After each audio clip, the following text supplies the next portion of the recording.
There to pull us through. Heartbreaking for these loved ones. There has been mounting criticism over LA's preparedness to fight off these wildfires, including water shortages. Governor Gavin Newsom, though, blaming local leaders, saying on a local podcast today that he's struggling to get answers for who is ultimately responsible for the situation in his state. Now, Arthur. All right, thank you. I just hope this comes to an end soon, but it looks like it might not be that easy. All right, thank you very much, Richard. Well, there are a number of ways to help those who have been impacted by these fires. On Long Island, the clothing company Stephen Dan is holding a clothing drive. It's one of many going around in our area. This one's in Great Neck and Wheatley Plaza locations. People are encouraged to bring items for both adults and for children. Donations are being collected through Wednesday. And the Fox Corporation is trying to do its part. It's made a $1 million donation to the Red Cross's California wildfires relief efforts. You can join our support in helping those who are impacted. Just visit go.fox/Red Cross or scan this QR code that is on your screen. Audrey Puente joins us right now. Winds are driving the deadly California wildfires, and she's got to look at what to expect by way of winds in the coming days, and apparently might not look so good. That's true. They are going to increase in speed. Now, they're not quite as bad as they were earlier in the week, but they had winds that were hurricane force, running to about 60 to 70 to 80 mile per hour gusts especially. But right now, the winds are relatively light, so they've had a little bit of a break. However, the winds are forecast to increase in speed as we go into the next couple of days, so that's very worrisome for the folks in Southern California. I wanted to show you a little bit of a fire and smoke map that we have here. These are the hot spots. This is the one near Altadena. This is near Pacific Palisades here. But what I'm showing you is the smoke that's plaguing this part of the state too. Everyone here in this vicinity has been advised to wear masks to prevent themselves from breathing in the particulate matter. But the winds are also coming offshore here, and that is towards the coastline, bringing that smoke inland here, or rather along the coast here from the inland sections out towards the ocean. So I wanted to point that out. Now, when we combine the winds with very dry tinder, they've had minimal rainfall in Southern California. In fact, for the entire month of January, they've had recorded 0 inches of rainfall, or any measurable rainfall for that matter, and they're not expecting any either for this coming week. That's a couple of the factors that do exacerbate wildfire growth. So again, the situation is going to be quite dangerous as we go into the upcoming week for Southern California. All right, much quieter here at home, of course. We are clear with cool conditions. We have a temperature of 31 in Central Park, 32 in LaGuardia. It's 26 in Atlantic City. With those clear skies, we're going to have our temperatures take a big tumble tonight, but we are going to stay dry for the rest of the evening. We are expecting dry weather as we go into the second half of our weekend. In fact, we're going to be dry for much of the upcoming week. The details coming up. Arthur? All right, thanks so much, Audrey. Well, the Adams administration is set to close the Floyd Bennett Field Migrant Shelter in Brooklyn next week. The shelter, which opened in 2023, had capacity to host up to 2,000 migrants. Mayor Adams also plans to close about 24 other migrant shelters by the summer. Adams says the rate of migrants arriving in New York City now has slowed down. When you look at the fact that over 175,000, they have taken the next step on their journey because of smart policies and decisions, and we took a lot of heat for what we were doing. But we knew we were doing the right thing and making the tough choices. Our 30 and 60-day policy allowed people to transition out of the system. Even with those closures, the city has announced it will open a smaller facility on Bruckner Boulevard in the Bronx that will take in single adult male residents transferred from the emergency site on Randall's Island. Special counsel Jack Smith has resigned from his position with the Justice Department after submitting his investigative report on President-elect Donald Trump. At issue now is the fate of that 2-volume report that Smith and his team had prepared about their twin investigations. One looked into Trump's efforts to overturn the results of his 2020 election loss. The other looking into his alleged unlawful access to classified documents he stored at his Mar-a-Lago estate. Both investigations were withdrawn after he won the presidential election in November. Sam Moore, the surviving half of the 1960s duo Sam and Dave, has died. The group was known for hits like Soul Man and Hold On, I'm Coming. They were inducted into the Rock and Roll Hall of Fame in 1992. Moore's publicist says the singer died yesterday from complications while recovering from a surgery. Sam Moore was 89 years old. Dozens of families left out in the cold in the Bronx after a fast-moving fire. Coming up still, how the community is now rallying around the victims in an effort to help them start building a new life. And the first bill proposed in Congress actually aims to help tenants land better apartment deals. We're going to have to explain that. And it is the sugary sweetest season of the year. The Girl Scouts of America officially launching cookie sales. How the sales of the treats help teach young girls life lessons. Women Girl Scout troops from across New York City joined forces today for a very important mission, launching the 2025 Girl Scout cookie season with a fun-filled rally at Barclays Center. The season officially starts on January 15th for online sales, February 19th for in-person sales. The program is the largest girl-led, sugar-induced entrepreneurial event in the world. And in case you are wondering, the most popular cookies in 2024 were Thin Mints, Samoas, and Tagalongs. I think you could just make the Samoas and do okay.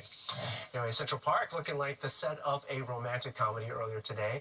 A light blanket of powder fell throughout the region. Dog owners and their pups here were frolicking through the snow, and the frigid temps did not stop avid runners from hitting the pavement, setting a good example for the rest of us. Meteorologist Audrey Puente joins us now, and that's the right amount of snowfall to get, a dusting. It looked really nice this morning across the region. It was about a half an inch that was recorded in Central Park. We also had 0.02 of an inch of rainfall. That was early this morning. I think it was roughly between 4 and 8 a.m. So you might have missed it, but you did wake up to it here in the city. 36 degrees was our high temperature earlier this afternoon. We woke up with a morning low of 28 degrees. The record high in the state, 69.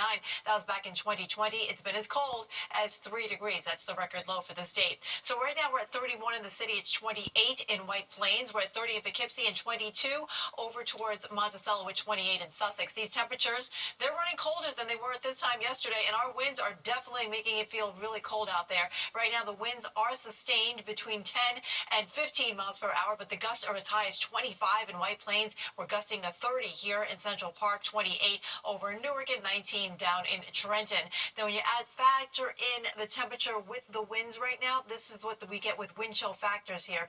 Mostly in the teens and low 20s across the region. It's feeling like 19 for you in Islip, 21 in Bridgeport, and over in Monticello, the wind chill right now is at 18 degrees, so it's very cold at this late hour. All right, not much is happening on the radar here. We were dry all day long. We'll stay that way for the rest of the evening. A couple of lake effect snow showers are working downwind here across the central part of the state, so you could see a few flakes across northern portions of Sullivan County, but that's about it. We're going to stay dry today, or rather tonight. There is an area of low pressure that is plaguing the northern plain states. This, actually the center of this low is going to pass off to our north. The front, though, may spill in some clouds across our region, but we're going to stay dry. I think that much of this system is actually going to fizzle out before it impacts our region.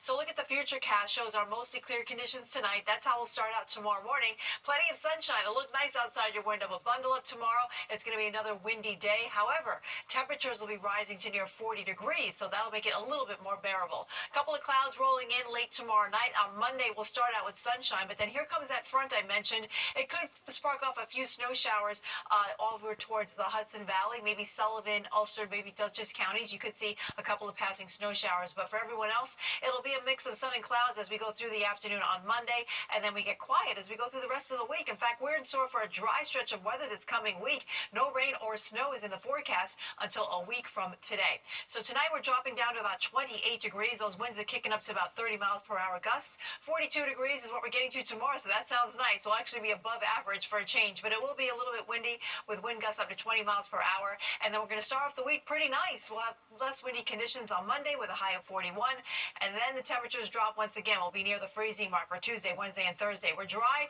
for the week. It's not until Saturday that we'll see our next chance of rainfall. Arthur, over to you. All right, thank you so much, Audrey. Well, a big change could be coming on the horizon, literally. Our President-elect Donald Trump wants to put an end to us having to change clocks for daylight savings and how this would impact our lives, particularly in the summer and winter months.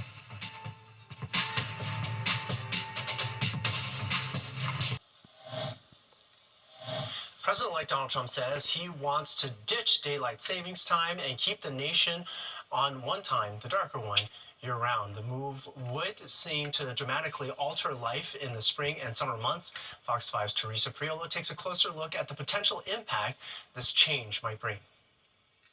Who doesn't love an extra hour of sleep in the fall or later sunsets in the summer? It would seem like Donald Trump doesn't, vowing to end daylight saving time. He's not making sense. He's not making any sense now. Trump isn't alone in his dislike of the manipulation of time. Others have tried and failed to end it. So to better understand the disconnect between daylight saving and standard time, folks, first, let's go back to the beginning. The origins of daylight saving are as debated as the issue itself. Ben Franklin often gets blamed, but he suggested waking people early as a joke to make fun of people who were sleeping in Paris at the time. This really goes back to the World War I era, where it was suggested if we wake people up earlier, hopefully they'll go to bed earlier, we'll save energy for the war effort. President Woodrow Wilson adopted the measure stateside. He then repealed it. President Roosevelt reinstated it during World War II. It came back around again in the form of a permanent time change during the 73 oil embargo. President Ford ended that in 74, and that's how we found ourselves bouncing between daylight saving and standard time. Standard time is the honest sundial time where 12 p.m. corresponds with high noon. It turns out that balances the morning light and the evening light, which can help our circadian rhythms. Standard time folks claim eliminating a time change will reduce car accidents, lower obesity rates, and rates of depression. Looking at this chart provided by Save Standard Time, in Oregon, if they went to a permanent daylight saving, the sun wouldn't rise until 8:40 a.m.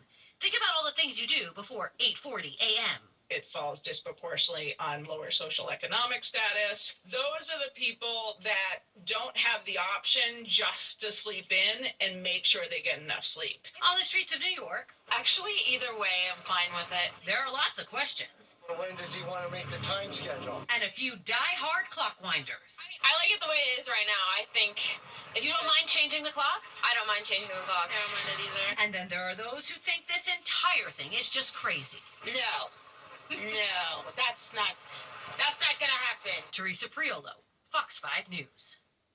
Divided country. Well, Hudson County is starting off 2025 with a plan to eliminate traffic deaths. We have the details on how a New Jersey county plans to achieve this goal, plus an update from Los Angeles.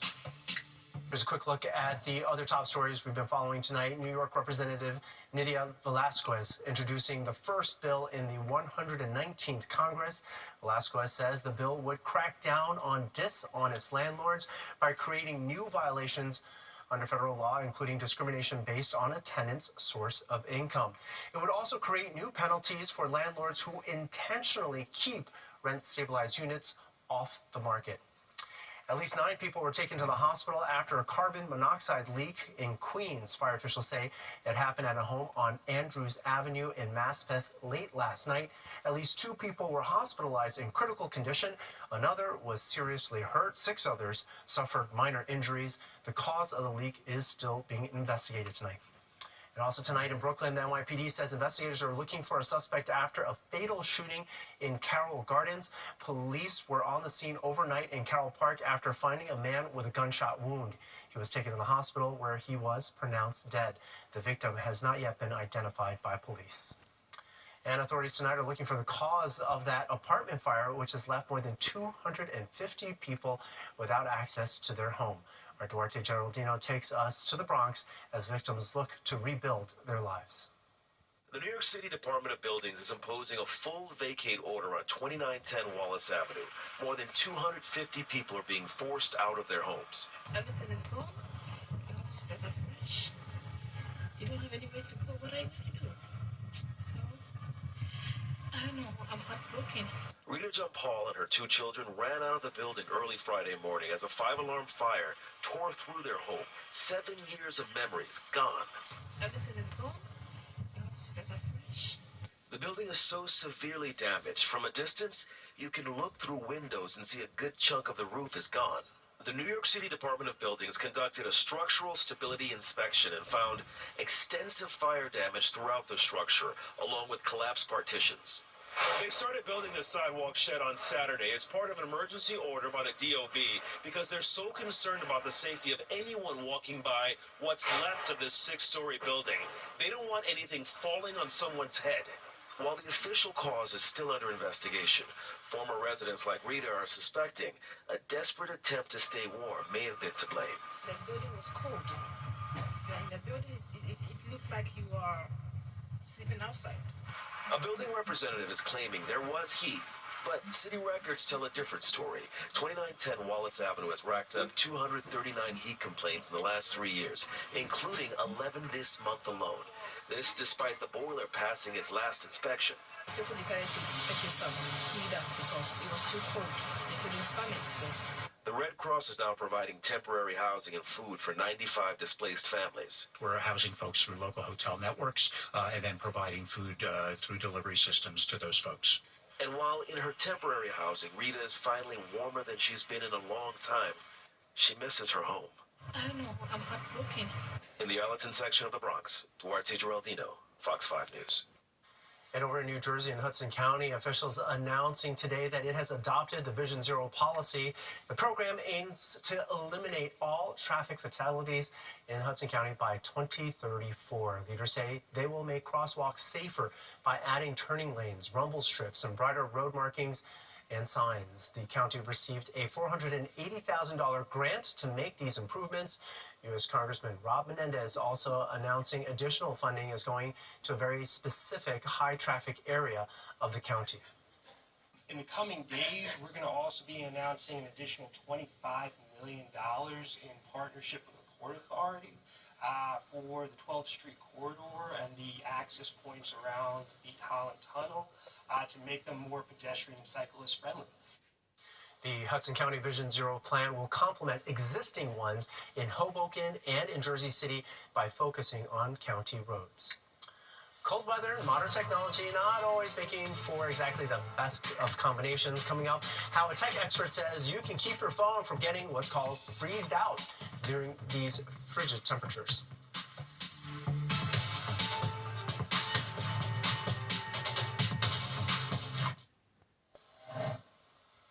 Now, if you've suspected your phone has been working well over the past few days, you're not imagining it. Cold weather and modern technology tend not to make for great dance partners. Fox 5's Jody Goldberg speaks to a tech expert about the issues it can create and what you can do to avoid getting frozen out. You've probably seen the alert when your cell phone's too hot, but be careful when it gets too cold, as that's not good for it either. They can shut down. Sometimes it's to protect themselves, often in heat. In cold, it'll just impact the longevity of the battery on a temporary basis. Tech guru Lance Ulanoff says performance is oftentimes impacted when lithium-ion batteries found in most modern-day smartphones are exposed to either extreme. The battery is sort of chemistry. It's a chemical process happening there for the power, for lithium-ion to work. Now, experts say avoid letting your phone drain completely, and if you notice your battery dropping quickly, make sure you have the latest update. Dim the screen, turn on auto brightness, and enable low battery mode. When I'm always home, I'm always having my phone on the charger, so it never goes dead. It's always in my pocket next to me. I don't use it that much. The one died, you don't use it too much. And it's not just cell phones. Electric vehicles are generally less efficient in cold weather, too. I've seen in my car 20-25% impact. Jeff Hovey says it's not uncommon to see a significant decrease in driving range on a charge due to the impact of low temperature. The cold weather is simply impacting how quickly that battery can charge, and then, how that battery is expensing the electricity to the motor. And for those of you in good old gas vehicles, low tire pressure alerts sometimes pop up this time of year as well, as cold air contracts and takes up less space. For tires of all sorts, keep an eye on your pressure regularly. If you're in an EV, consider letting the car heat up while it's still charging, and with any electronic, keep it out of the elements when possible.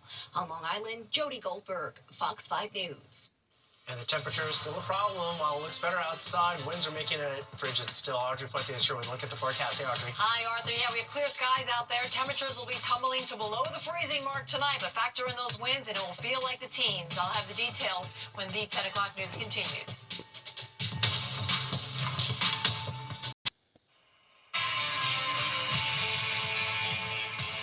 Time now for weather. Audrey Punchek joins us now, and the temperatures behind you look okay, but the winds make it a little bit less enjoyable. Well, that's true. And these were the high temperatures today, Arthur. We are going to see better numbers tomorrow as our highs will approach the 40-degree mark in many spots. Now, right now, we're sitting below the freezing mark across the tri-state area. It's 30 degrees in Islip, 29 in East Hampton, 28 right now down the shore in Belmar. And off to the north, we have 30 degrees in Poughkeepsie. It's 28 in White Plains and 22 over in Monticello. Now, when we factor in the winds that Arthur just spoke about, it feels like the teens in some spots like Islip and White Plains, feeling like 17 in Belmar. The wind chill is at 15 degrees in Monticello. Elsewhere across the northeast, we're seeing the same temperature range through New England up towards the capital district of Albany. It's 24 in Binghamton, and to our south, it's just under 30 degrees in Philadelphia, and we're at 26 in Atlantic City. So we have clear skies outside. We're going to stay quiet for the rest of the evening. Those clear skies will help our temperatures drop significantly, and high pressure is going to bring us dry conditions for tomorrow, too. We're watching an area of low pressure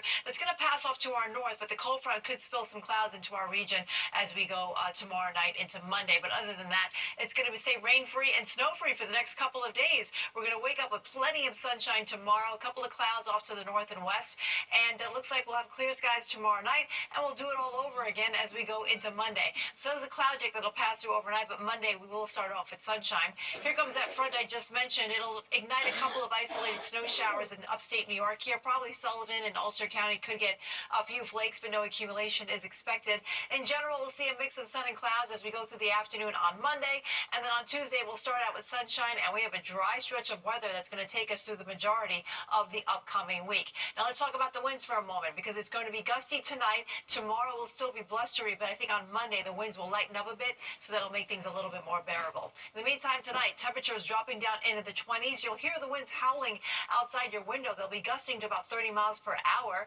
And then tomorrow, another breezy day, but a chilly breeze. Our wind gusts will be down about 20 miles per hour, but our temperatures will be nice. We're in the 40s now across Islip into the city and even into parts of New Jersey, too. Still in the upper 30s to the north, but still very nice compared to what we've been dealing with lately. And again, with lighter winds, it won't seem too bad tomorrow and Monday. But then things change Tuesday, Wednesday, and Thursday. Colder weather starts to come back into the picture here. Our highs will be near the freezing mark, but we do stay dry. We'll have plenty of sunshine for this coming week, and we're dry all the way until next Saturday. That'll be our next chance of rain, and that will come in towards the afternoon with a high of 45 degrees. Arthur? All right, breaking out the T-shirts. Gotcha, Audrey. Thank you. Well, it started as bonding over basketball, and now it's grown into much more. Next, we're introducing you to the Forest Hill Fathers defying stereotypes on the court. To check that size, but all right, thanks so much, Jennifer. Let's get a final check of the weather with Audrey. Well, it's going to be chilly once again, Arthur. Temperatures will be dropping below the freezing mark. We're already there in a lot of spots. I expect the lows mostly in the 20s, with a couple of areas feeling like the teens with the wind chills. Tomorrow, our high numbers faring better than what we've been experiencing lately. We'll be in the upper 30s now. 42 will be the forecast high in Central Park tomorrow. We'll generally start out with sunshine. We'll have some clouds rolling in towards the afternoon, and it will be dry for your Sunday. We'll do it again on Monday, too, with a high of 41 degrees, and then the cold weather returns here. It'll turn much colder for Tuesday, Wednesday, and Thursday. Highs will be near the freezing mark. The good news is we'll stay sunny and dry all week long. In fact, our next chance of rain doesn't return until Saturday in the afternoon, and we're expecting a high of 45 degrees by then. That sounds nice, Arthur. So we'll worry about the rain later. All right, thanks so much, Audrey. And that's all we've got for this Saturday night. If you've missed any part of the 10 o'clock news, you can always catch an encore on our free streaming app, Fox Local. Just scan that QR code that's on your screen right now to download the free Fox Local app directly onto your phone. That way, you can stream our newscasts anytime from anywhere you are. Stay warm. It is windy out. And have a fantastic night and weekend. We'll be back tomorrow. See you then.